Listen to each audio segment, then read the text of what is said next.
오늘의 헤드라인입니다. 어제 하루 코로나19 국내 확진 환자가 84명이 추가돼 누적 확진 환자가 8,320명으로 집계됐습니다. 사망자는 6명이 늘어서 국내 누적 사망자는 81명이 됐습니다.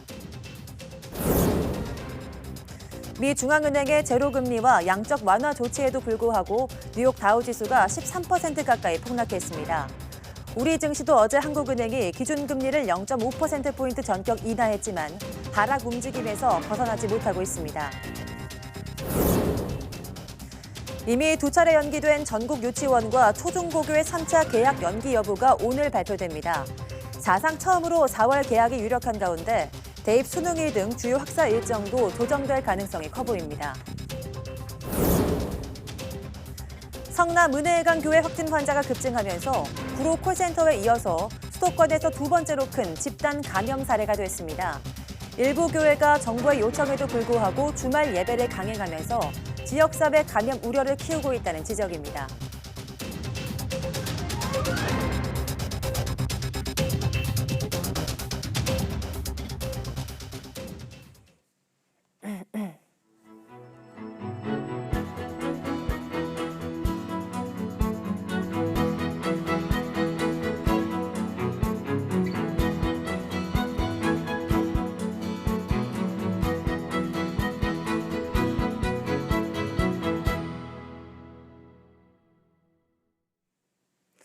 여러분 안녕하십니까? 3월 17일 사이언스 투데이입니다. 어제 하루 코로나19 감염 환자가 84명, 사망자는 6명 늘었습니다. 중앙방역대책본부는 오늘 0시 기준 국내 확진자는 모두 8,320명, 사망자는 81명으로 집계됐다고 밝혔습니다. 경기 지역에서는 성남 은혜회관 교회 관련 확진자가 속출하면서 31명이나 늘어 누적 환자가 262명이 됐습니다. 서울에서도 12명이 추가돼 누적 265명으로 수도권 확산세가 이어졌습니다. 대구에서는 32명이 늘어서 누적 6,098명이 됐고 경북에서도 5명이 추가 확진됐습니다. 인천과 경남에서 각각 1명이 추가됐습니다. 국내로 입국하는 내 외국인에 대한 특별 검역에서 2명이 추가 확진돼 누적 6명이 됐습니다. 격리가 해제된 환자는 264명이 추가되면서 모두 1,401명으로 늘었습니다. 성남 은혜회관 교회는 신도 가운데 처음 확진자가 나오기 전날인 지난 8일까지도 예배를 쉬지 않았습니다. 특히 좁은 예배당에서 이른바 밀집 예배를 진행했습니다. 이렇게 감염된 신도들이 수도권 곳곳을 돌아다닌 것으로 보여서 더 많은 지역사회 감염이 우려됩니다. 김우준 기자입니다. 경기도가 종교 대표자들을 불러 모아 예배와 집회 자제를 요청한 게 지난달 28일입니다. 은혜회관 교회는 바로 이틀 뒤인 지난 1일에 이어 상당수 교회가 온라인 예배로 전환한 지난 8일에도 2로 예배를 진행했습니다. 주중 수요 예배도 했습니다. 이 교회는 특정 교단에 속하지 않고 독립교회 선교단체 연합회에서 활동한 것으로 전해졌는데 이 때문에 교단 지침에서 자유로웠던 게 아니냐는 분석도 나옵니다. 현행 법상 저희들이 예배를 하시겠다는데 그걸 금지 조치할 권한은 없습니다. 문제는 115제곱미터 남짓한 예배당에서 100여 명이 다닥다닥 붙어 예배를 받다는 점입니다. 예배가 없는 날에도 교인들이 3-3-5 모여 소모임을 열기도 했습니다. 감염이 확산하기 쉬운 상황이었습니다. 가끔 이제 문 닫으려고 저희도 10시 되면 문을 닫아야 되기 때문에 문을 닫게 되면 이제 거기서 보면 문 열려 있고 이상한 소리를 내면서 이제 예배를 하시는 거. 그런 점이 좀 이상했고요. 보통 그런 예배는 주중에 많이 하셨어요. 심지어 교회 후문 밖으로 나오면 5m가 채 떨어지지 않는 곳에 이렇게 다세대 주택 등이 줄지어 서 있는 밀집 주거단지가 위치해 있습니다. 건물 뒤편이 주택가와 맞닿아 있는 구조인 겁니다. 많이 놀래죠. 지금 우리 아는 언니들도 야단인데 이 조용한 동네에 이게 말이 되냐고 지금. 하지 말라면 하지 말아야지. 교회가 있는 건물에는 학원, 식당, 병원 등 점포 9곳이 있는데 확진자가 나온 이후 이 점포들의 방역과 폐쇄가 바로 이루어지지 않았다는 점도 불안감을 키우는 대목입니다. 확진받은 신도들 가운데 정수기 관리원으로 일하거나 노인 환경 지킴이 활동을 한 사람도 확인됐습니다. 대면 접촉이 잦은 일을 한 사례들이 속속 드러나고 있어 더욱 지역사회 추가 감염 우려가 커지고 있습니다. YTN 김우준입니다. 방역당국은 은혜회관교회에서 첫 확진자가 나온 지 엿새가 지나서야 전수조사를 시작했습니다. 늑장 대처로 지역사회 확산 우려가 커졌다는 지적이 나오고 있습니다. 박기환 기자입니다. 은혜회관교회 첫 확진자인 33살 남성은 지난 9일 확진 판정을 받았습니다. 동선을 추적했더니 전날인 일요일에 예배에 참석했던 것으로 드러났습니다. 이 예배엔 다른 신도 90여 명도 함께했습니다. 같은 날 예배에 참석했던 60대 부부는 지난 13일에 확진자로 추가됐고 목사 부부는 15일에 확진됐습니다. 그제야 성남시는 신도 명단을 넘겨받아 135명에 대한 전수조사를 시작했습니다. 그리고 하루 만에 신도 40여 명이 무더기로 확진 판정을 받았습니다. 단계적으로 한 명씩 했다가 어제 확진자가 늘었습니다. 그러니까 갑자기 증가한 거고요. 그 이유는 저희들이 질본, 그다음에 경기도 역학조사관하고 결합해서 저희들이 전체 명단을 받고 전수조사를 들어가면서 접촉자에 대한 부적절한 격리 조치로 확산 가능성을 키웠다는 지적도 나오고 있습니다. 첫 확진자가 나온 이후 자가격리된 신도는 교회 안 유아방 CCTV로 확인된 밀접 접촉자 7명뿐이었습니다. 전수조사 대상 신도 135명 가운데 128명은 아무런 제한 없이 일주일 동안 일상활동을 한 셈입니다. 이 사이 3차 감염까지 이뤄져 확진된 신도의 이혼 여성도 확진됐습니다. 다른 교회에서도 집단 감염이 이어지는 상황에서 은혜회관교회에 대한 늑장 대처는 안일했다는 비판이 나오고 있습니다. YTN 박견입니다. 정부가 코로나19로 특별 재난지역으로 선포된 대구광역시와 경북 경산시, 봉화군, 청도군을 대상으로 통신요금 감면 등을 추진합니다.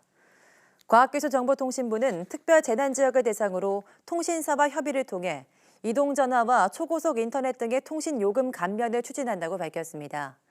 또 대한적십자 등 구호기관에서 특별 재난지역 이재민에게 발송하는 구호 우편물은 무료로 배송하도록 했습니다. 이번 지원은 재난 및 안전관리기본법과 과기정통부 소관 전파, 통신 및 우편 법령에 따라 실시됩니다. 2월 임시국회 마지막 날인 오늘 여야는 코로나19 대응을 위한 추가 경정 예산을 다시 논의하기로 했습니다. 여야는 3당 원내대표와 예결위 간사가 참석하는 연석회의를 열어 최종 결론을 내기로 했습니다. 여야는 협의를 계속했지만 총액과 세부 항목 등을 놓고 이견을 좁히지 못해 합의에 이르지 못했습니다. 민주당은 추경 규모를 늘리자는 입장이었던 반면 미래통합당은 일부 증액하는 대신 선심성 예산을 삭감해 정부 원안인 11조 7천억 원 규모를 유지하자고 주장해왔습니다. 오늘 여야 합의가 이뤄지면 국회는 예결위 전체회의를 거쳐 본회의에서 추경안을 처리할 예정입니다. 문재인 대통령은 코로나19 대책이 이번 추경으로 끝나지 않을 수 있다면서 2차, 3차 추가 대책을 예고했습니다. 재난 기본소득에 대해서는 지방정부 차원의 우선적인 노력을 강조하면서 향후 과제로 남겨뒀습니다. 김도원 기자입니다. 문재인 대통령이 매주 여는 청와대 참모회의 대신 수도권 방역대책회의를 주재했습니다. 코로나19 대응 협력 방안을 논의하기 위해 박원순 서울시장, 이재명 경기도지사, 박남춘 인천시장이 참석했습니다. 신규 확진자가 크게 줄었지만 콜센터, PC방, 교회 등에서 산발적 집단 감염이 계속되고 있어 긴장을 놓아선 안 된다고 강조했습니다. 보다 큰 규모의 집단 감염이 발생하거나 지역 감염이 빠르게 확산된다면 방역을 위한 지금까지의 모든 노력과 성과가 원점으로 돌아갈지도 모른다는 불안이 남아 있습니다. 이 자리에선 수도권 방역 협력과 함께 경제 활력 되살리기 대책이 집중 논의됐습니다.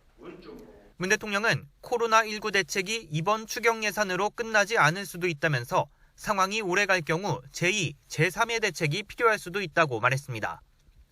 또 이번 추경 예산안에도 사각지대가 있을 수 있는 만큼 어떤 형태로든 취약계층 지원은 중요하다고 강조했습니다. 박원순 서울시장은 취약계층 긴급생활비, 이재명 경기지사는 전국민 재난기본소득 지급을 제안했지만 결론이 나진 않았습니다. 문 대통령은 자체적으로 취약계층 지원에 나선 전주시와 화성시의 사례를 들었습니다. 서울과 경기도가 가진 1조 3천억 원의 재난관리기금을 활용하는 방안도 논의됐다고 강민석 청와대 대변인은 전했습니다. 문 대통령이 최근 여권을 중심으로 활발하게 논의되고 있는 재난기본소득 개념에 대해 언급한 것은 처음입니다. 결론이 나진 않았지만 정부와 지자체의 논의 가능성을 열어둔 점에도 의미를 둘 수 있습니다. YTN 김도원입니다.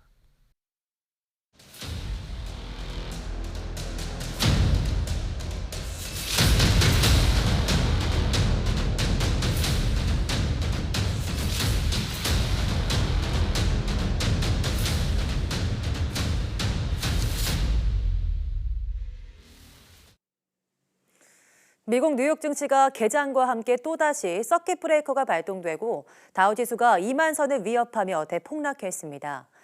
미국 중앙은행인 연방준비제도가 금리 인하와 유동성 공급 등 파격적인 조치에 나섰지만 코로나19 확산의 공포를 진정시키지 못했습니다. 워싱턴 강태욱 특파원입니다. 뉴욕 증시가 개장과 함께 또 서킷 브레이커가 발동됐습니다. 이번 달 들어서만 벌써 세 번째입니다. S&P 500 지수가 일시적 매매 중단 기준인 7%를 넘어 8.14%까지 폭락했기 때문입니다. The day is young. We have another circuit breaker. Hopefully we won't hit down 13% and then down 20, which actually closes trading for the day. 15분 동안 매매가 중단된 뒤 거래는 재개됐지만 3대 주요 지수 모두 낙폭을 더 벌렸습니다. 특히 한때 3만 포인트 시대를 바라보던 다우지수는 3,000포인트 가까이 떨어지며 2만 선 붕괴 직전까지 몰렸습니다. 12.93%나 떨어져 2만 188.52의 장을 마쳤고 나스닥과 S&P 500 지수도 각각 12.32%, 11.98%까지 폭락한 채 마감했습니다. 미국 중앙은행인 연준이 월요일 증시 개장에 하루 앞서 기준금리를 1%포인트나 떨어뜨렸습니다. 또 막대한 유동성을 공급하는 양적 완화 정책도 재개하기로 했습니다. 시장의 불안을 잠재우기 위해 잇따라 선제적 조치에 나섰지만 역부족인 셈입니다. And I think that's simply because they don't have any confidence that what central banks can do will be able to alleviate the economic shock that's coming over the course of the next few weeks and months.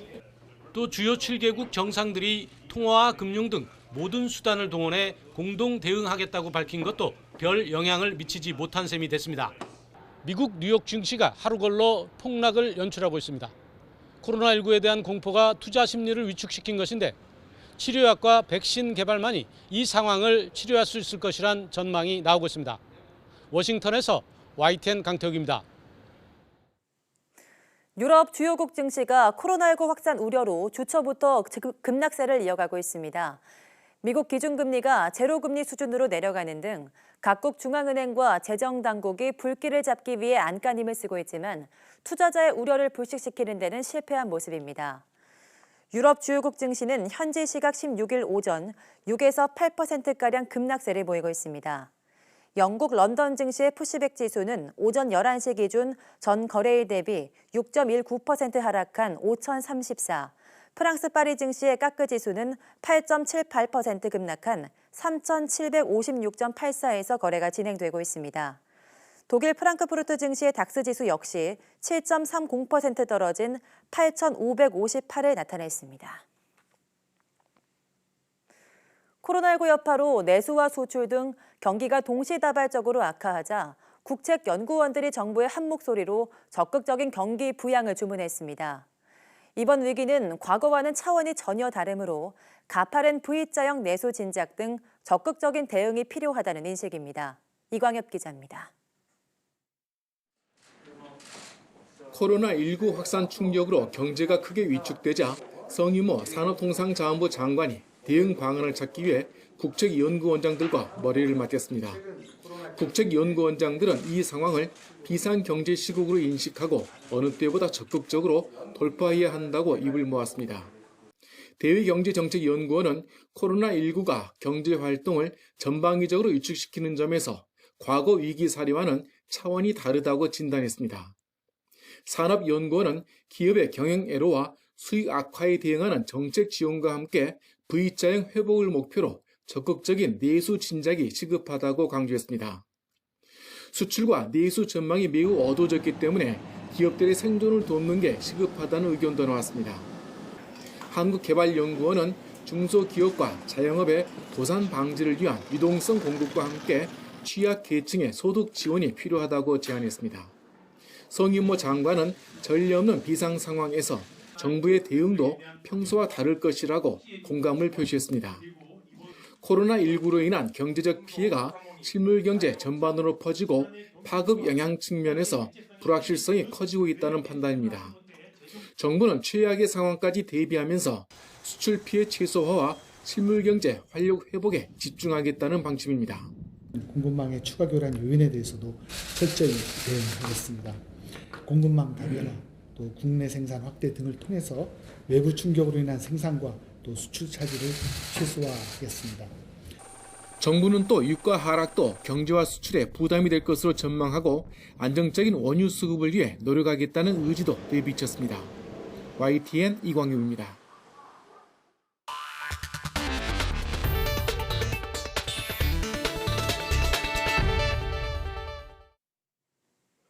정부가 오늘 3차 개학 연기 여부를 발표합니다. 교육부는 유은혜 부총리 겸 교육부 장관이 정부 서울청사에서 개학 연기 관련 브리핑을 진행한다고 밝혔습니다. 유 부총리는 이 자리에서 추가 개학 연기 여부와 판단 근거, 후속 대책 등을 발표할 것으로 알려져 있습니다. 교육계에서는 교육부가 개학을 한 번 더 연기할 가능성이 크다고 보고 있습니다. 코로나19 미성년 확진자가 500명을 넘어섰고 방역당국도 학생을 통한 지역사회 감염 확산 가능성이 크다며 추가 개학 연기가 필요하다는 입장입니다. 연기 기간은 2주가 될 가능성이 큰 것으로 전해졌습니다. 이에 따라 2주가 더 연장되면 개학일은 4월 6일이 돼 전국 학교는 사상 첫 4월 개학을 맞게 됩니다. 연기가 된다면 대학 수학능력시험 등 입시 일정까지 연기되는지도 주목됩니다. 네, 중국 밖 지역에서 보고된 코로나19 누적 확진자 수와 사망자 수가 중국을 넘어선 것으로 나타났습니다. 최근 이탈리아와 스페인 등 유럽과 이란에서 확산세가 맹렬해진 데 따른 겁니다. 이동우 기자가 보도합니다. 하루 새 수천 명씩 코로나19 확진자가 증가하고 있는 이탈리아. 사망자 수도 중국의 절반을 훌쩍 넘기며 유럽의 폭증세 중심에 섰습니다. 스페인과 독일, 프랑스도 5천 명 이상의 확진자가 발생했습니다. 이란도 1만 명 이상의 확진자를 내면서 중동 지역 확산의 진원지로 자리 잡았습니다. 이탈리아를 비롯한 유럽 각국과 이란의 무서운 확산세의 영향으로 중국 외 확진자 수가 발원지인 중국 내 확진자보다 많아졌습니다. 유럽과 이란의 사망자가 폭증하면서 중국 외 사망자 수도 중국 내 사망자를 넘어섰습니다. 세계보건기구가 지난해 말 중국 후베이성 우한에서 새로운 폐렴이 발병했다고 보고한 이래 75일 만에 중국 밖의 누적 환자 수와 사망자 수가 중국보다 많아진 것입니다. 이제 안정을 되찾은 중국은 한국과 이탈리아, 이란 등의 정상에게 위로 전문을 보내며 오히려 다른 나라에서 코로나19가 역유입될까 우려하는 상황입니다. 지난해 12월 중국 우한에서 처음 발병한 코로나19는 이제 세계 곳곳으로 확산하면서 경제까지 마비시키는 등 막대한 피해를 입히며 세계인들을 공포로 몰아넣고 있습니다. YTN 이동우입니다.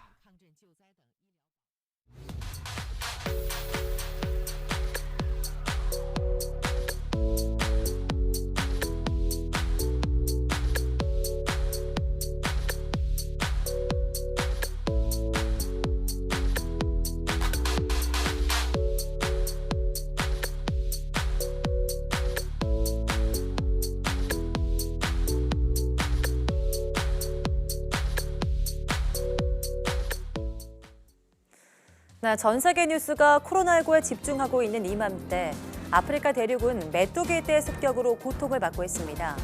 이젠 아프리카와 중동을 지나서 중국까지 위협하고 있는데요. 원인은 바로 기후 변화라고 합니다. 워낙 세계적으로 코로나19가 심각해서 언론에 많이 보도가 되진 않았지만 정말 큰 문제라고 하는데요. 오늘 오후 사이언스 투데이 날씨와 개론에서 이 내용 짚어보겠습니다. 모두 많은 시청 바랍니다. 함께해 주신 여러분 고맙습니다.